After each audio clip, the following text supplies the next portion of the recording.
I never believed in Bigfoot until I enhanced the audio from Rachel Morrison's final GoPro footage and heard what it said right before her neck snapped. Three words in perfect English that the police refuse to acknowledge exist. Frame 107 shows its hand wrapped around her throat, but when you zoom into its eyes, there's something even more terrifying than rage. It's the look of someone who's done this before and knows exactly how to make sure you're never found. The real question isn't whether Bigfoot killed Rachel Morrison. It's why did it let her film for exactly 8 seconds before attacking?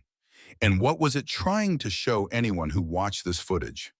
I never believed in Bigfoot until I enhanced the audio from Rachel Morrison's final GoPro footage and heard what it said right before her neck snapped. Three words in perfect English that the police refuse to acknowledge exist. Frame 107 shows its hand wrapped around her throat, but when you zoom into its eyes, there's something even more terrifying than rage. It's the look of someone who's done this before and knows exactly how to make sure you're never found. The real question isn't whether Bigfoot killed Rachel Morrison. It's why did it let her film for exactly 8 seconds before attacking? And what was it trying to show anyone who watched this footage? This footage was found on Rachel Morrison's GoPro 3 days after she went missing in Michigan's Upper Peninsula. What you're about to see in the final 8 seconds will make your blood run cold. Rachel was 28 years old. She loved hiking more than anything else in the world. Every weekend she would pack her bag, lace up her boots, and hit the trails around pictured rocks. She wasn't some beginner who didn't know what she was doing. Rachel had been hiking these woods for 6 years.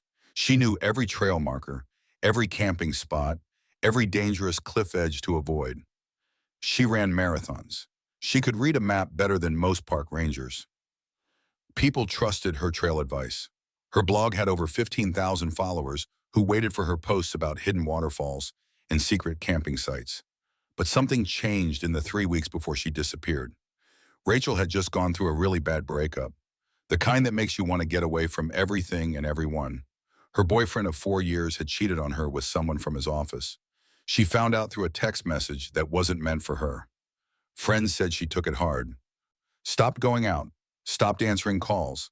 The only thing that seemed to help was the woods. She started going out there alone more and more, sometimes for whole weekends. Her best friend Emma told police that Rachel said the forest was the only place that made sense anymore, the only place where she felt like she could breathe. On her second to last hike, Rachel posted something on Instagram that should have been a warning. It was a photo of a handprint in the mud near her campsite. The print was huge, way bigger than any human hand. The fingers were thick and long. You could see the lines in the palm pressed deep into the wet dirt. The impression was so heavy that water had pooled in the center. Rachel's own hand was next to it for scale. Her fingers barely reached halfway up the mystery print. The caption said, "Not bear, not human," with a thinking face emoji. 42 people commented. Most made jokes about Bigfoot. A few said it was probably just a deformed bear print. One person, a username that's now deleted, wrote, "Stay away from there.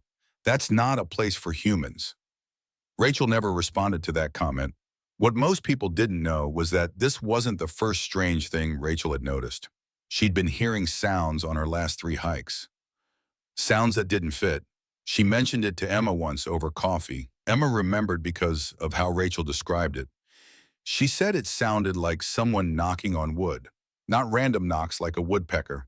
These were patterns. 3 knocks, pause, 3 knocks, always the same rhythm, always from deep in the trees where the trails didn't go. Emma had laughed it off. Told her it was probably just trees rubbing together in the wind. But Rachel's face had gone serious. She leaned across the table and said, "Trees don't knock in patterns. Trees don't follow you for 2 miles." Rachel knew about the Michigan Dogman stories. Everyone who hikes up there does. And she'd read about the Bigfoot reports from the Upper Peninsula. Lots of them. Hunters seeing huge figures between trees. Campers finding footprints that made no sense. Fishermen hearing screams in the night that sounded almost human, but not quite. Most people treated these stories like campfire tales. Fun to talk about, but not real. Rachel had always been one of those people. She'd even written a blog post making fun of Bigfoot hunters, called them wishful thinkers with too much time and too many cameras. That post was still up when she went missing. People screenshot it later. Said it was ironic in the worst way. The day Rachel disappeared was September 14th. It was a Thursday. She'd taken the day off work to do a solo hike. She told her mom she'd be back by dark. Her plan was simple: drive to the Pictured Rocks area, hike the Chapel Basin Trail, get some good footage of the waterfalls for her blog, and head home. It was supposed to be an easy day. 6 miles total, well-marked path, cell service at the trailhead. She'd done this exact hike a dozen times before. Her car was found in the parking lot 2 days later. Keys still in the ignition. Wallet in the cup holder. The driver's side door was wide open like she'd gotten out in a hurry. What the park rangers found at her campsite made everything worse. Her tent was still set up near Mosquito Falls. The sleeping bag inside was unzipped but still warm when they arrived on day 2 of the search. A pot of oatmeal sat on her camp stove, half eaten. The spoon was on the ground next to it.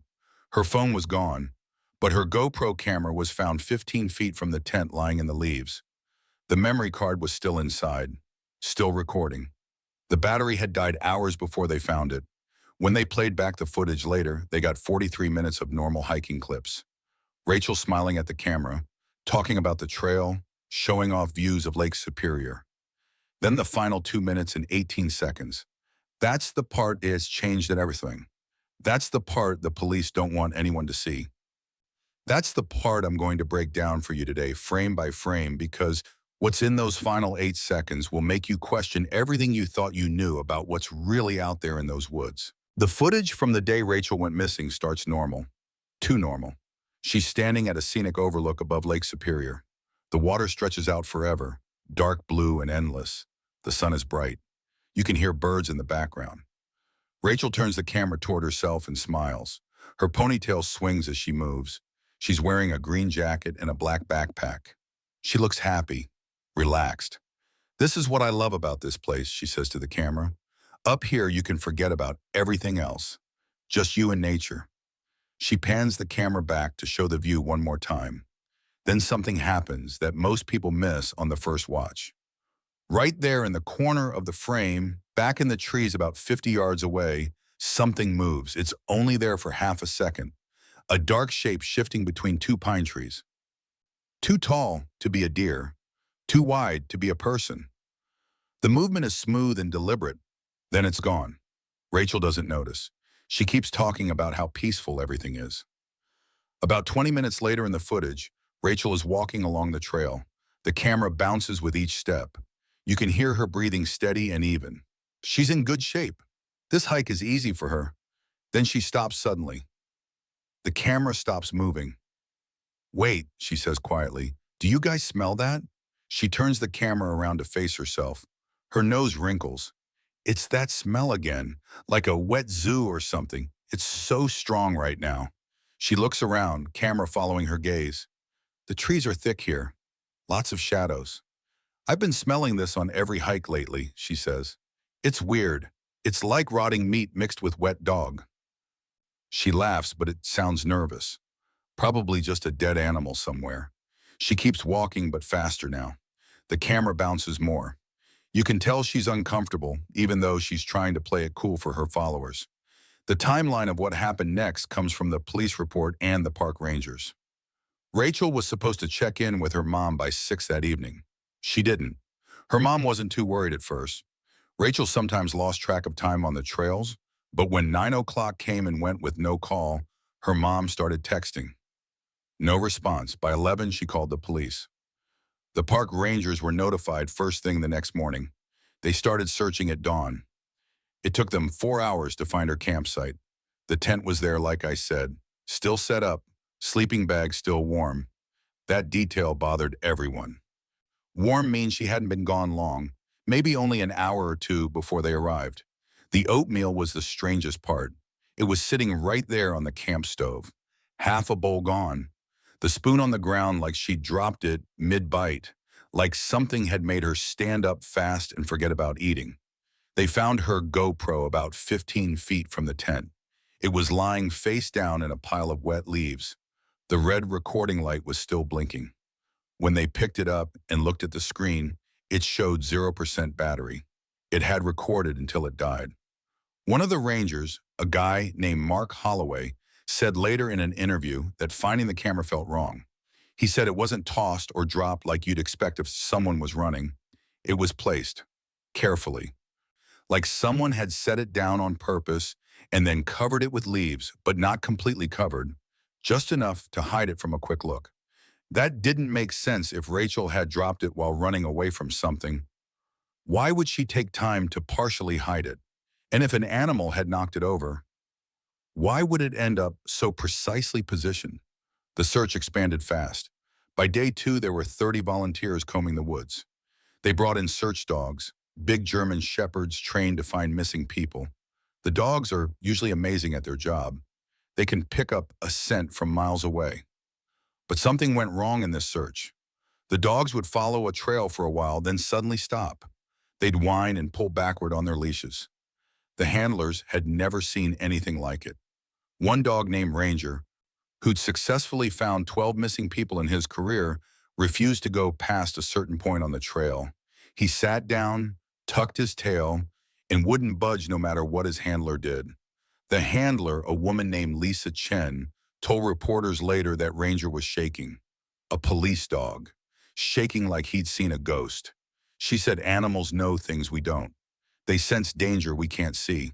When a dog that brave acts that scared, you should pay attention. Other animals in the area were acting strange too. Campers in nearby sites reported that birds had gone quiet the evening Rachel disappeared. The woods were completely silent for hours. No crickets, no owls, nothing.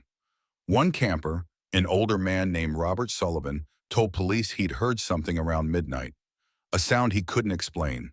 He said it was like a scream, but deeper, more guttural.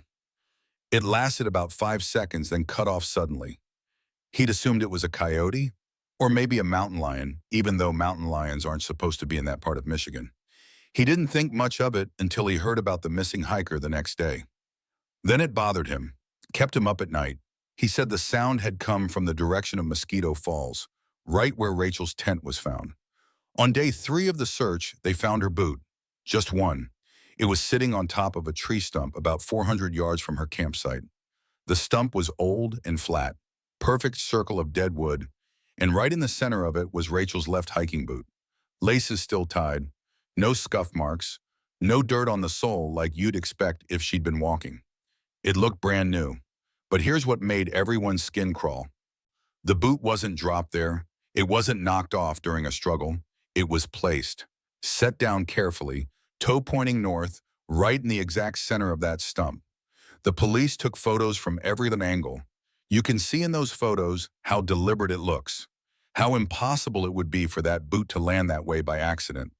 Someone or something had put it there, on purpose, like a message, like a marker.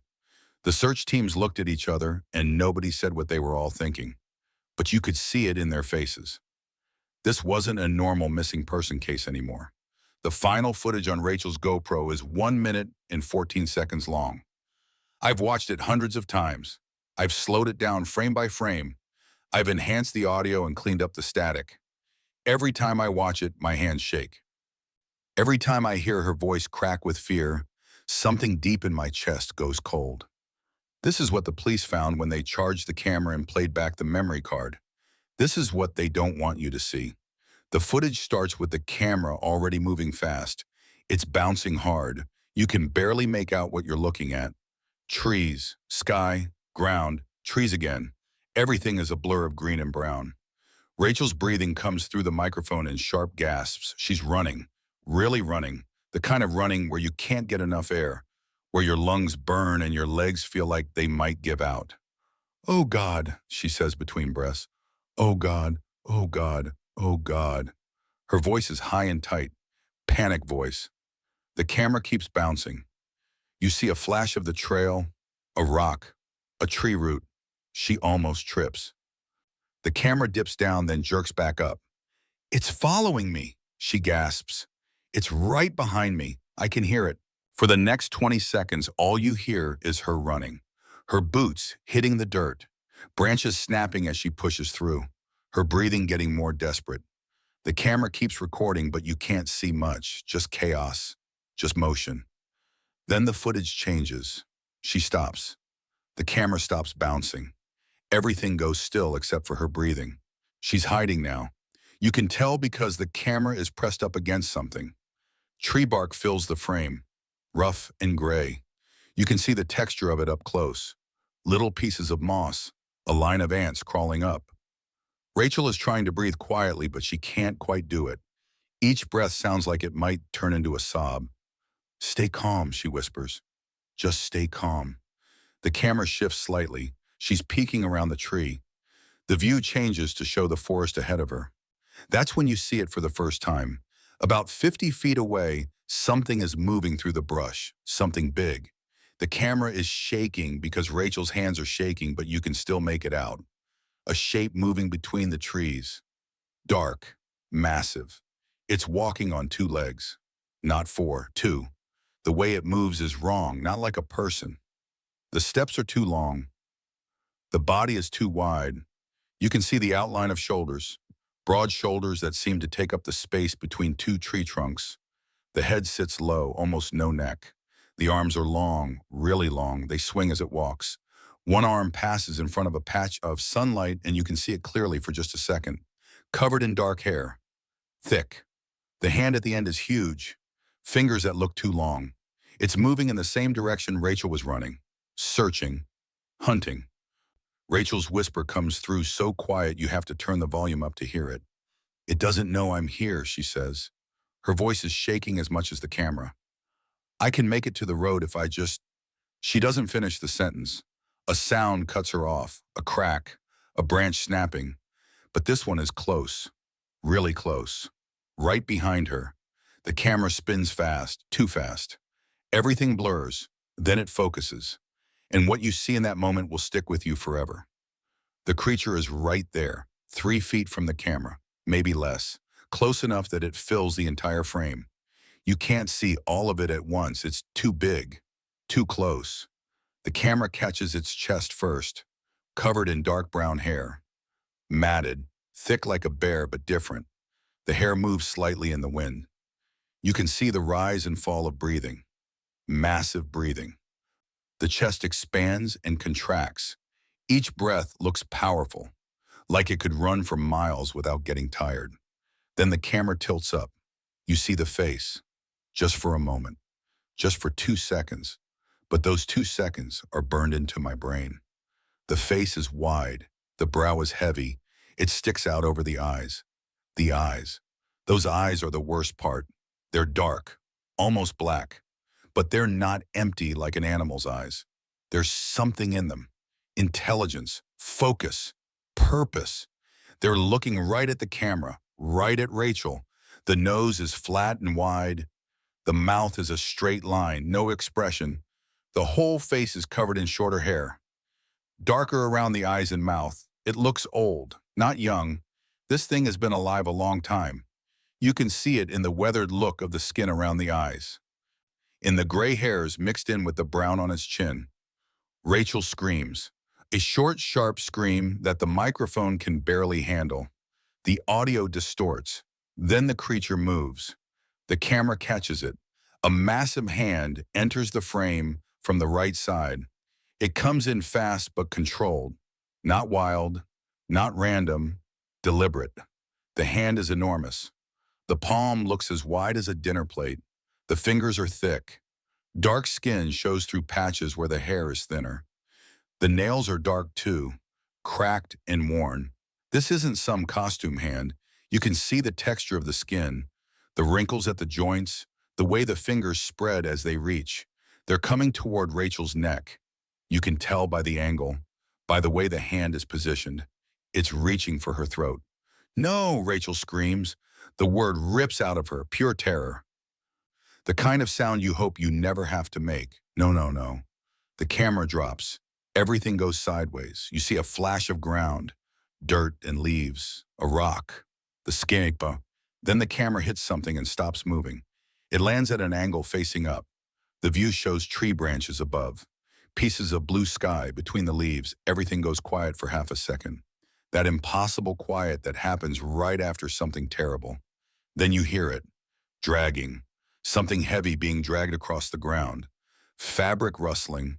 Rachel's voice comes through one more time, muffled, distant, like she's being pulled away from the microphone. Please, she says. The word is barely there. Please don't.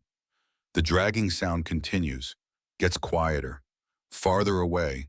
Then you hear her again, even more distant, crying, saying words you can't make out.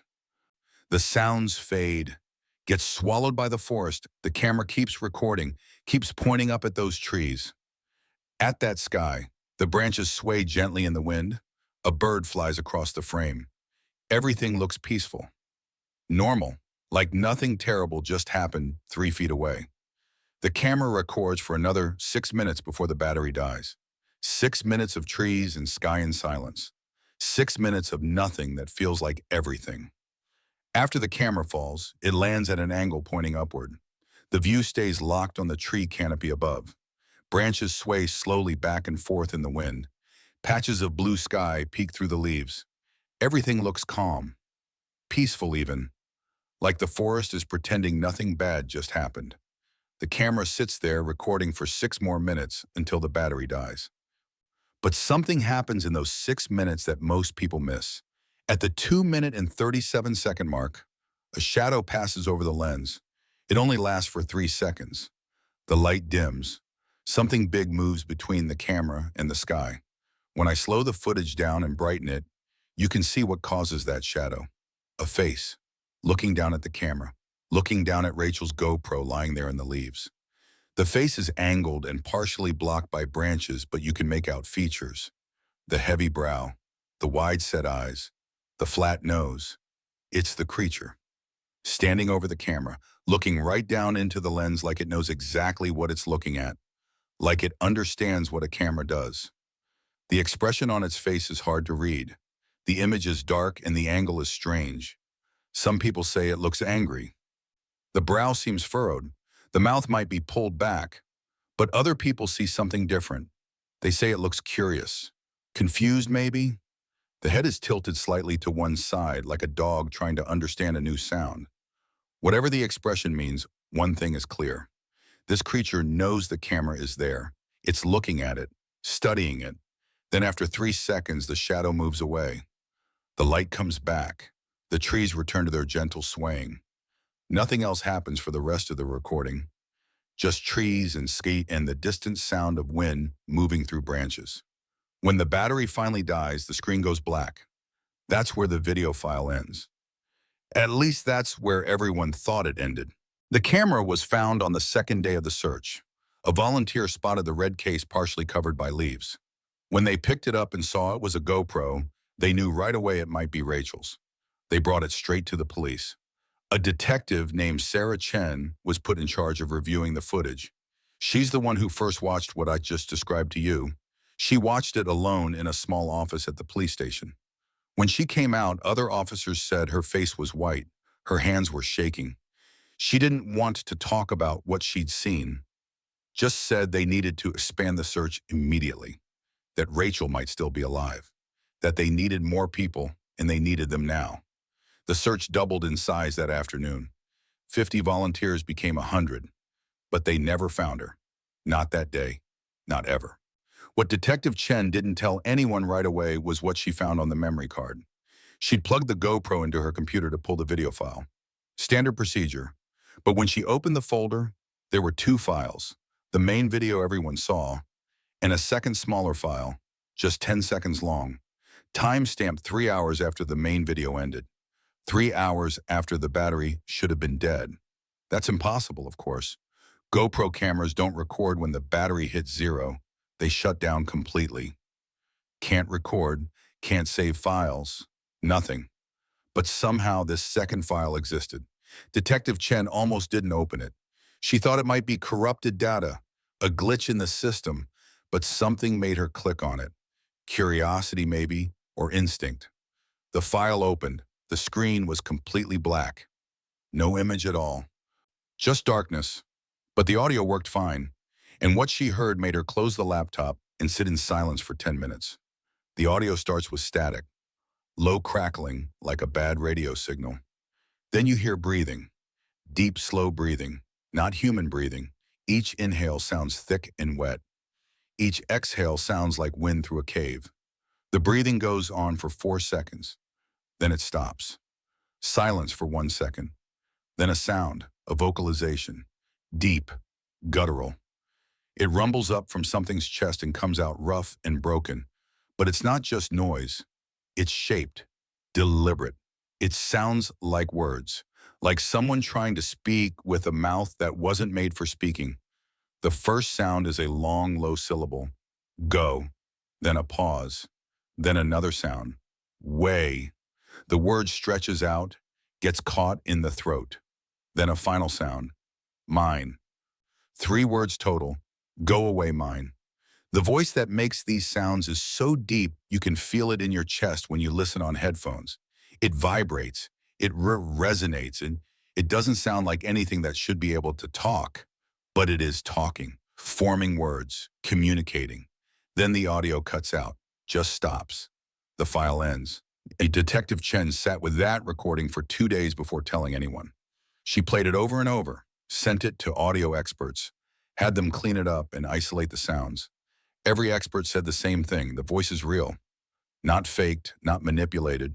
The frequency is too low for human voice. The resonance is wrong. The vocal structure doesn't match any known animal, but the words are there. Clear enough that 3 different audio analysts wrote down the same 3 words without being told what others heard. Go away, mine. When Chen finally reported this to her captain, he told her to bury it. Don't put it in the official report. Don't mention it to the press. Don't tell the family. Just bury it. She argued, said this was evidence, said it might help find Rachel. He cut her off, said this kind of thing makes the department look crazy, makes the whole investigation look like a joke. He said the family was already going through hell and they didn't need cryptid conspiracy theories making it worse. The official report lists the cause of disappearance as unknown. Likely animal attack. Body not recovered. Case closed. But Detective Chen kept a copy of that audio file. She wasn't supposed to. She did anyway. She sent it to me 6 months ago through an encrypted email. No message, no explanation. Just the file and a note that said you need to hear this. I ran my own analysis, confirmed everything the police experts found. The voice is real. The words are clear. Go away, mine, like a warning, like a claim of territory, like something telling humans to stay out of a place that belongs to it. That 10-second audio clip changes everything. It means this wasn't just an animal attack. It means whatever took Rachel can think, can plan, can communicate, and it knew enough to turn that camera back on after the battery died just to leave a message for anyone who came looking. A message that makes it clear what happened to Rachel Morrison wasn't random. It was deliberate, it was territorial, and it was final. When I first got that audio file from Detective Chen, I didn't know what to do with it. I sat on it for weeks. Just listened to it late at night with my headphones on. Go away, mine. Those 3 words kept me up, made me think, made me dig deeper. I started going back through Rachel's footage frame by frame. Not just the final video, all of it. Every single clip she'd recorded in the weeks before she disappeared. I used professional video software to enhance the images, brighten the dark areas, sharpen the blurry parts. And that's when I found them. In 5 different videos spread across 3 weeks, you can see the creature in the background, just standing there, watching. In one clip from 2 weeks before she vanished, Rachel is filming a waterfall. She's talking about the flow rate and how beautiful it looks in the afternoon light. If you look at the tree line behind her on the left side of the frame, there's a dark shape, mostly hidden behind a thick pine tree, but you can see one shoulder, part of a head. It's there for 11 seconds. Then it steps back and disappears. In another clip from 10 days before, Rachel is eating lunch on a rock outcrop. She's got the camera set up on a small tripod filming. She's making a sandwich and talking about trail snacks. In the forest behind her, about 70 yards back, something moves between 2 trees. It's only visible for 4 seconds. But when you slow it down and zoom in, you can see it clearly. The broad shoulders, the long arms, the bipedal walk. It crosses from one cluster of trees to another. watching her the whole time. Rachel never turns around, never notices, just keeps making her sandwich and smiling at the camera.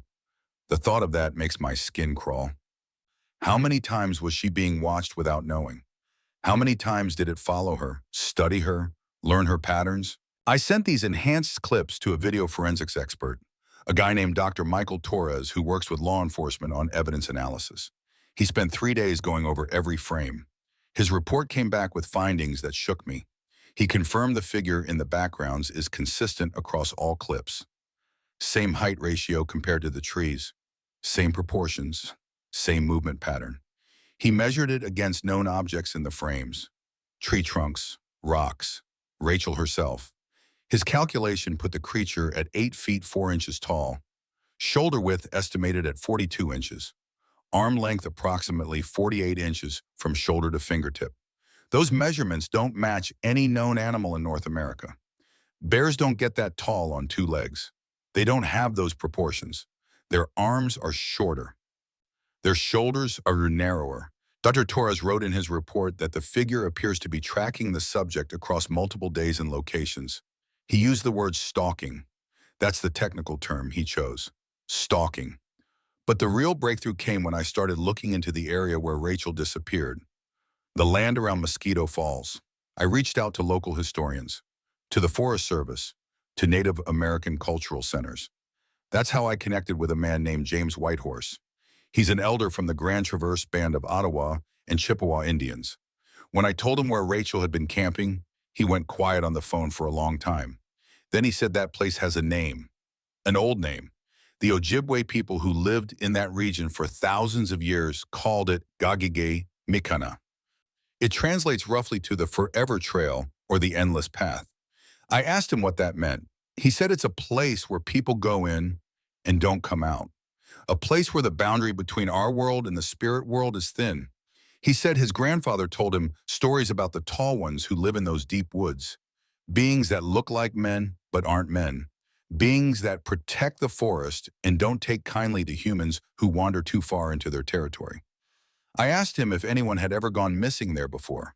He said yes, many times over many years. The stories go back generations. Hunters who never returned, hikers who vanished without a trace, children who wandered into the trees and were never seen again. The tribal elders always said the same thing. They went where they shouldn't have gone. They crossed into land that wasn't theirs. The tall ones took them. I asked if anyone had ever seen these tall ones up close and survived to talk about it. James went quiet again. Then he said a few people over the years, but they were never the same after. They stopped going into the woods, stopped talking about what they saw. Fear changes a person, he told me. Real fear, the kind that lives in your bones. When you see something that shouldn't exist, something that proves the world is bigger and stranger and more dangerous than you thought, you can't unsee it. You carry it forever.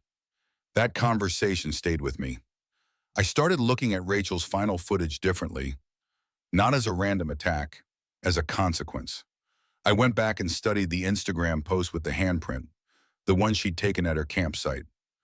When you look at where that photo was taken, it's right at the edge of a small clearing. Behind that clearing, the forest gets dense, really dense, old-growth trees, thick underbrush, the kind of forest that hasn't been touched by humans in 100 years. Rachel had set up her tent at the very edge of that boundary, maybe without realizing it, maybe thinking she was just finding a nice flat spot to sleep.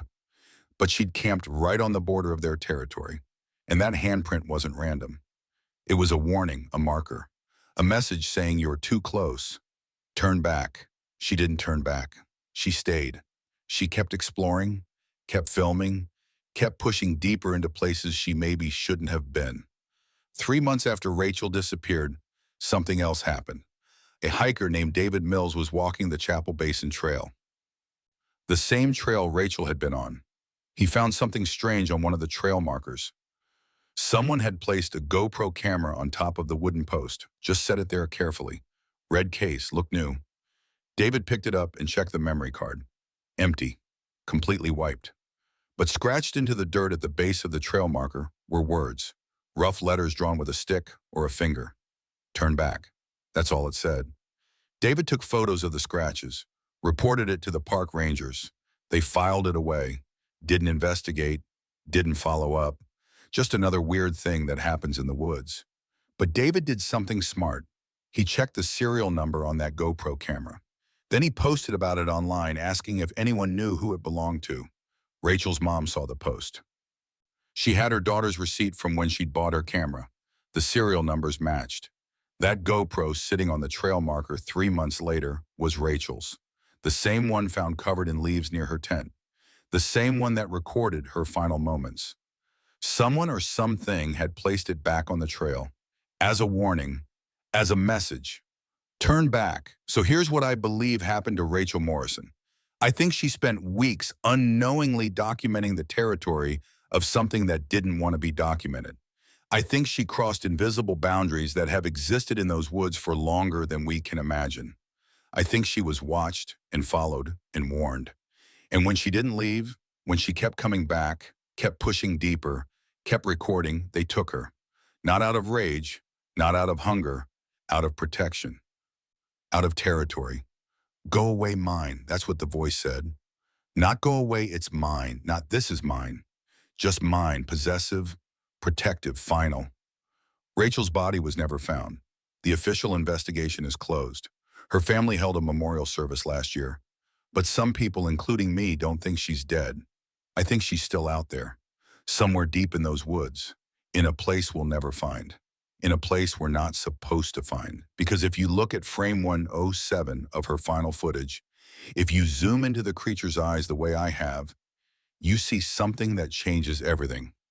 Not rage, not hunger, recognition. Those eyes know what a camera is, know what it means, know that humans will see this footage and come looking. And in that recognition is a kind of intelligence that terrifies me more than anything else. Because it means they know about us, they understand us, and they've made a choice to stay hidden, to protect their territory, to remove anyone who gets too close. The question isn't what happened to Rachel Morrison. The question is, how many others are out there? How many people have crossed that invisible line and never come back? And what exactly are they protecting in those deep, dark woods that they're willing to kill to keep secret? If you ever find yourself hiking in Michigan's Upper Peninsula, if you ever smell that wet zoo smell, if you ever hear knocking in patterns of 3, turn around.